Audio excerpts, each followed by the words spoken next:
আসসালামু আলাইকুম প্রিয় দর্শক। আমিরুল মোমিনিন মানিক আপনাদের প্রত্যেককে আমন্ত্রণ জানাচ্ছি চেঞ্জ টিভির লাইভ পর্যালোচনায়।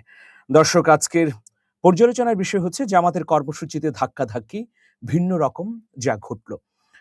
আপনারা এই আলোচনার শেষ পর্যন্ত থাকুন। আপনাদের মতামতগুলো ইউটিউবের কমেন্ট বক্সে জানাবেন, এই প্রত্যাশাই করছি। আজকে একটা পদযাত্রা কর্মসূচি ছিল জামাতের নেতৃত্বাধীন ১১ দলীয় ঐক্যের। সেই কর্মসূচিতে আমরা সচিবালয়ের সামনে সামান্য বিশৃঙ্খল ঘটনা প্রত্যক্ষ করেছি। সেটা নিয়েই মূলত আলোচনা। আমাদের ফেসবুকে দেখছি যে এটা নিয়ে নানা ধরনের আলোচনার ডালপালা বিস্তৃত হয়েছে। মূলধারার পত্রিকাগুলো এটা নিয়ে খুব বেশি মাতামাতি না করলেও সোশ্যাল মিডিয়ায় কোনো পক্ষ এটাকে আবার নেতিবাচক হিসেবে দেখছেন। ২-১টি পত্রপত্রিকায় এটা নিয়ে নেতিবাচক খবরও প্রকাশিত হয়েছে। যেমন আমি যে পোর্টালটি শেয়ার করেছি, যদিও এই পোর্টালটি উম খুব পরিচিত নয়। বাংলা পোস্ট নামের পোর্টাল। আপনারা ছবিটি নিশ্চয়ই দেখতে পাচ্ছেন। ডক্টর শফিকুল ইসলাম মাসুদ, বাংলাদেশ জামাত ইসলামী ঢাকা মহানগর দক্ষিণের সেক্রেটারি এবং সংসদ সদস্য। তিনি হাত উঁচিয়ে আছেন। তার গলায় হাত। জামাতের আমির এবং বিরোধী দলীয় নেতা ডাক্তার শফিকুর রহমানের। আর পাশে আছেন আরেকজন সাবেক সংসদ সদস্য ডক্টর হামিদুর রহমান আজাদ। তিনিও ডক্টর শফিকুল ইসলাম মাসুদের গলায় হাত দিয়ে আছেন। আসলে ঘটনাটা কি সেটা আমরা একটু জানতে চাই। গণমাধ্যমগুলো যেভাবে লিখেছে তারপরে বিশ্লেষণ করব নিশ্চয়ই। প্রিয় দর্শক, থাকুন আমাদের সঙ্গে। জ্বালানি সংকট, বিদ্যুতের ভুতুড়ে বিল ও দ্রব্যমূল্যের ঊর্ধ্বগতির প্রতিবাদে সচিবালয়ের সামনে অবস্থান কর্মসূচি চলাকালে এক অনাকাঙ্ক্ষিত ও বিশৃঙ্খল পরিস্থিতির সৃষ্টি হয়েছে। কর্মসূচি পালনকালে জামাতের কেন্দ্রীয় নেতা ও সংসদ সদস্য ডক্টর শফিকুল ইসলাম মাসুদকে সজোরে ধাক্কা দিয়ে চড় মারেন দলের আমির ডাক্তার শফিকুর রহমান। বৃহস্পতিবার দুপুরে রাজধানীর সচিবালয়ের সামনে ১১ দলীয় ঐক্যের ব্যানারে অবস্থান কর্মসূচি পালনের সময় এই ঘটনা ঘটে। তো এটা নিয়ে একটা ভিডিও বিভিন্ন জায়গায় ছড়িয়ে পড়েছে। সেই ভিডিওতে কি দেখা যাচ্ছে? পুলিশের কড়া নিরাপত্তার মধ্যে নেতাকর্মীদের এক বিশাল জটলা ছিল। মানে জামাতের আমির ডাক্তার শফিকুর রহমানের নেতৃত্বে মিছিলটির সামনে এগিয়ে যেতে চেষ্টা করছিল, কিন্তু পুলিশ বাধা দিচ্ছিল। ফলে তাৎক্ষণিকভাবে একটা বিশৃঙ্খল পরিস্থিতি তৈরি হয়, একটা জটলা তৈরি হয়। সেই জটলা মুক্ত করবার জন্যে শফিকুল ইসলাম মাসুদ তিনি উদ্যোগী হন এবং চেষ্টা করেন যে কর্মীদের সরিয়ে দিতে বা পুলিশকে সরিয়ে দিতে, যাতে এই বিশৃঙ্খল পরিস্থিতি থেকে এই পদযাত্রাটা মুক্ত হতে পারে। সেখানে চরম উত্তেজনাকর পরিস্থিতিও তৈরি হয়। মূলত পুলিশের বিরুদ্ধেই খানিকটা ক্ষুব্ধ হন শফিকুল ইসলাম মাসুদ। কারণ হঠাৎ করেই পুলিশ এই পদযাত্রাটিকে এমনভাবে থামিয়ে দেয় যে পেছনের চাপ সামনের দিকে এসে সজোরে ধাক্কা দেয়। সেই সময় স্লোগানও চলছিল। এক পর্যায়ে ভিড়ের ভেতর বিশৃঙ্খলা সামলাতে ও পরিস্থিতি নিয়ন্ত্রণ করতে গিয়ে দলের ঊর্ধ্বতন নেতারা ক্ষুব্ধ হয়ে পড়েন। ধস্তাধস্তির এক ফাঁকে স্বয়ং জামাত আমির ডাক্তার শফিকুর রহমানের সামনে থাকা শফিকুল ইসলাম মাসুদকে সজোরে ধাক্কা দেন এবং চড় মারেন। সজোরে ধাক্কা দেন এবং চড় মারেন যে শব্দটি কিছু সংখ্যক গণমাধ্যম ব্যবহার করেছে। ভিডিওটা দেখলে এটা স্পষ্ট বোঝা যাবে যে এই ঘটনাটা আসলে অসতর্কতা বশত হয়েছে। ডাক্তার শফিকুর রহমান তিনি আসলে পরিস্থিতি নিয়ন্ত্রণ করবার জন্যে ডক্টর শফিকুল ইসলাম মাসুদকে টার্গেট করে কিন্তু এটা করেননি। তিনি সবাইকেই ধাক্কা দিয়েছেন। চেষ্টা করেছেন যে জায়গাটা যেন একটু বাড়ে এবং একটা স্বস্তিকর পরিস্থিতি তৈরি হয়। সেই সময় হঠাৎ করে অনাকাঙ্ক্ষিতভাবে তিনি একটা চড় দেন। তো এটাকেই আসলে অনেক ধরনের বিশ্লেষণ করা হচ্ছে। যাই হোক, ঘটনার আকস্মিকতায় সেখানে উপস্থিত নেতাকর্মী ও দায়িত্বরত পুলিশ সদস্যদের মধ্যে সাময়িক উত্তেজনা ছড়িয়ে পড়ে। তবে ঠিক কি কারণে ওই মুহূর্তে এমন হট্টগোল তৈরি হয়েছিল সেটি দলের পক্ষ থেকে আনুষ্ঠানিকভাবে কিছু জানানো হয়নি। এটা আসলে আনুষ্ঠানিকভাবে জানানোর কোনো বিষয় নয়। যারা রাজপথে আন্দোলন করেন এই ধরনের পরিস্থিতি হতে পারে বলে আমার কাছে মনে হয়। অনেক সময় অনেক ধরনের ঘটনা ঘটে। যেমন আপনারা দেখবেন যে মির্জা ফখরুল ইসলাম আলমগীর বিএনপির মহাসচিব, তিনিও বিভিন্ন সময়ে যখন জিয়া উদ্যানে পুষ্পস্তবক অর্পণ করতে গেছেন তখন নেতাকর্মীদের এমন হঠাৎ করে ঢল সামনে চলে এসেছে যে নিজের অবস্থানই টিকিয়ে রাখা দায়। তো ওই সময় কিন্তু ধাক্কা দিয়েছেন। এরকম কয়েকটা ঘটনা ঘটেছে মির্জা ফখরুল ইসলাম আলমগীরের ক্ষেত্রে। হঠাৎ করে পরিস্থিতি এমন হয় যে সেই সময়ে ঘটনার আকস্মিকতায় নিজেকে নিয়ন্ত্রণ করাও কঠিন হয়ে যায়। তো যাই হোক প্রিয় দর্শক, রাজধানীর মুক্তাঙ্গনে অবস্থান কর্মসূচি পালন শেষে মিছিল নিয়ে সচিবালয়ের সামনে অবস্থান নেন জামাত ইসলামী নেতৃত্বাধীন ১১ দলীয় ঐক্যের নেতাকর্মীরা। আমরা দেখলাম যে সেখানে এনসিপির আহ্বায়ক নাহিদ ইসলাম ছিলেন, সেখানে লিবারেল ডেমোক্রেটিক পার্টি এলডিপির চেয়ারম্যান বা প্রেসিডেন্ট যাকে বলা হয়, এলডিপির প্রেসিডেন্ট বীর মুক্তিযোদ্ধা কর্নেল অবসরপ্রাপ্ত ডক্টর অলি আহমদ বীর বিক্রম উপস্থিত ছিলেন। মানে ১১ দলীয় ঐক্যের শীর্ষ নেতারা উপস্থিত ছিলেন। সচিবালয়ে যাওয়ার অভিমুখে পুলিশ বাধা দেয়, সেখানে এই ধরনের ঘটনা ঘটে। তবে রাজপথে ১১ দলীয় ঐক্যের নেতাকর্মীরা গ্যাস দে, বিদ্যুৎ দে, নইলে গদি ছাইড়া দে, ইনকিলাব জিন্দাবাদ, জিন্দাবাদ এইসব স্লোগান দিতে থাকেন। নিত্য প্রয়োজনীয় পণ্যের লাগামহীন ঊর্ধ্বগতি, গ্যাস বিদ্যুৎ সংকট ও আইন শৃঙ্খলার অবনতির প্রতিবাদে সচিবালয়ের সামনে প্রায় ২০ মিনিট অবস্থান করেন ১১ দলীয় ঐক্যের নেতারা। এরপর তারা সেখান থেকে চলে আসেন। এখানে আমি ভিডিও দেখে যেটা পর্যবেক্ষণ করলাম যে পুলিশ আ হঠাৎ করেই সামনে এসে যেভাবে প্রতিবন্ধকতা তৈরি করেছে, ফলে নেতাকর্মীদের ঢল এবং এর যে চাপ, সেটা আসলে বিশৃঙ্খল পরিস্থিতিতে পরিণত হয়েছে।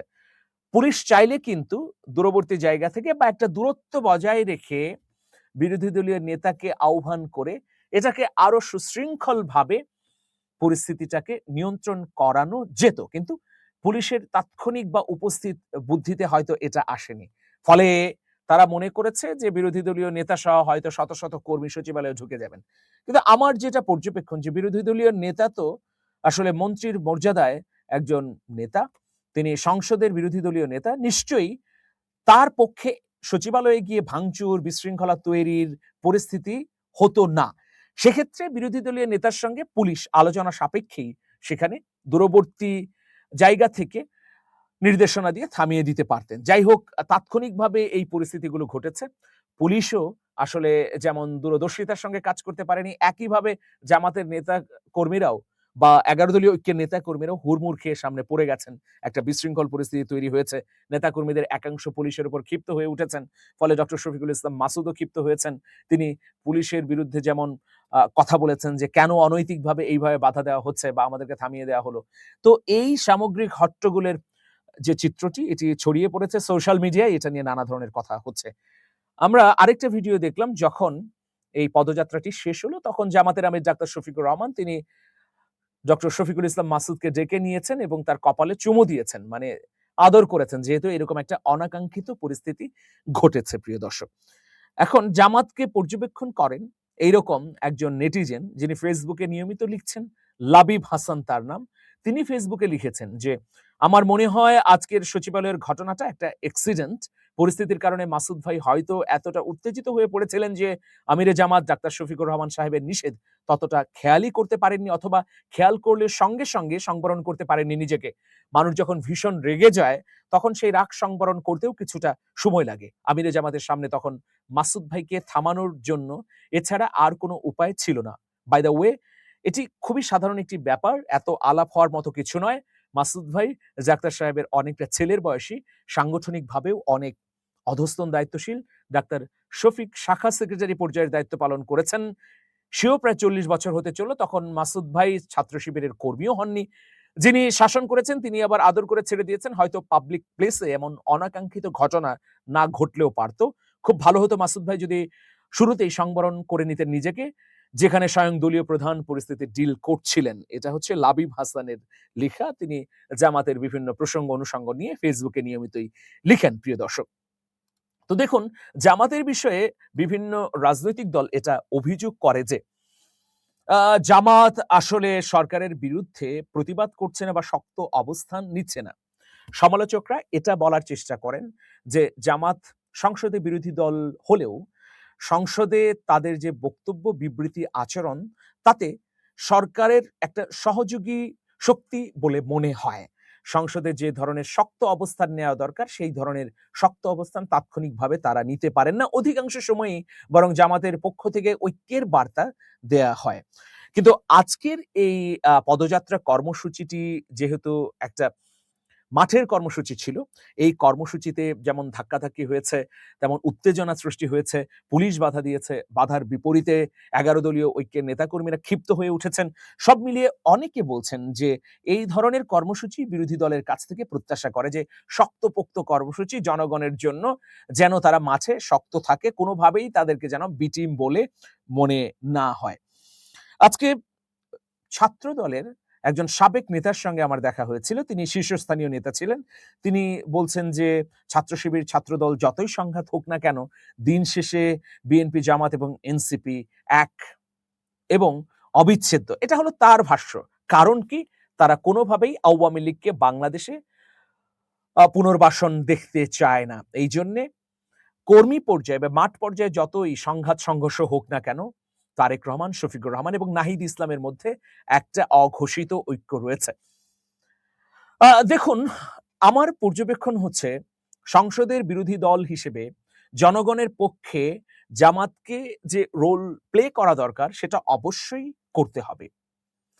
কিছু বিষয়ে জাতীয় প্রয়োজনে এক হয়ে যাবে রাজনৈতিক দলগুলো, আবার জনগণের কল্যাণে শক্ত অবস্থানও নেবে বিরোধী দল। এটাই হচ্ছে গণতন্ত্রের সৌন্দর্য। আমরা যদি ভারতের দিকে তাকাই তাহলে দেখব যে যে কোনো জাতীয় ইস্যুতে সার্বভৌমত্বের প্রশ্নে সর্বদলীয় বৈঠক হয়। একটা তাৎক্ষণিক নোটিসে সংসদের প্রতিনিধিত্বকারী রাজনৈতিক দলগুলো, সরকারি, বিরোধী দল, অন্যান্য রাজনৈতিক দলগুলো একসঙ্গে বসে যায় এবং একই সিদ্ধান্ত নিতে পারে। এই যে শেখ হাসিনাকে ভারতের বিজেপি সরকার আশ্রয় দিয়েছে, এটার কিন্তু অনুমোদন কংগ্রেসও দিয়েছে। দেখেন, বাংলাদেশ বিরোধী একটা সিদ্ধান্তে রাজনৈতিক দলগুলো কিভাবে এক হয়ে গেছে। কারণ তারা মনে করে তাদের অবস্থান থেকে যে শেখ হাসিনা আমাদের ভারতের জন্যে মঙ্গলকর শাসক ছিলেন। এটা তারা মনে করছে। যদিও এই ধারণাটা তাদের ভুল।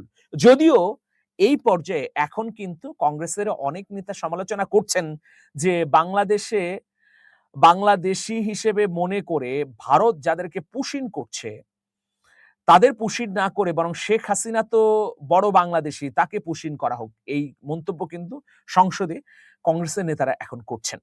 তো সেইখানে ভারতের গণতন্ত্রের জন্য এটা ইতিবাচক যে জাতীয় যে কোনো ইস্যুতে, পাকিস্তানের ইস্যু, নিরাপত্তা ইস্যু, সার্বভৌমত্বের ইস্যু, দেশের স্বার্থে তারা এক হয়ে যাচ্ছে। বাংলাদেশকেও ৫৫ বছরের এই পর্যায়ে দাঁড়িয়ে এই রকম ইস্যুতে এক হয়ে যেতে হবে। যেমন ফ্যাসিবাদকে রুখে দেওয়ার ক্ষেত্রে এক হতে হবে।